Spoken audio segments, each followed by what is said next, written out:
பகுத்தறிந்து வாழ்றதுனா என்ன? நன்மை தீமை அறிகிறது. இரண்டாவது, நான் தேவனை சந்தோஷப்படுத்துற நான் அடிக்கடி என்னை சுய பரிசோதனை பண்ணிக்கணும். மூணாவது, பரிசுத்த ஆவியானுடைய துணையோட நிறை உண்மையை நோக்கி நான் நடக்கணும். இதுதான் பகுத்தறிகிறதுடைய தன்மைகள். இந்த பகுத்தறியக்கூடிய ஆற்றல், அந்த பயிற்சி உங்களுக்கு இல்லைன்னு வச்சுக்கிடுங்களேன். மறுபடியும் சொல்றேன், நீங்க விரும்பினாலும் விரும்பாவிட்டாலும் 3 காரியம் உங்களை விட்டு நீங்க. அது என்னது அந்த காரியங்கள்? பாம்பு பெண்ணிடத்திலே பேசுகிறது.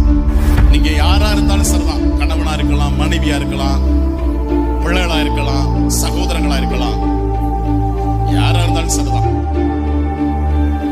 நீங்க யார்கிட்ட எதுக்காக பேசுறீங்கிறத பகுத்தறியக்கூடிய ஆற்றலை பெறுங்க. யார்கிட்ட எதை வேண்டுமானாலும் பேசுகிறாங்க.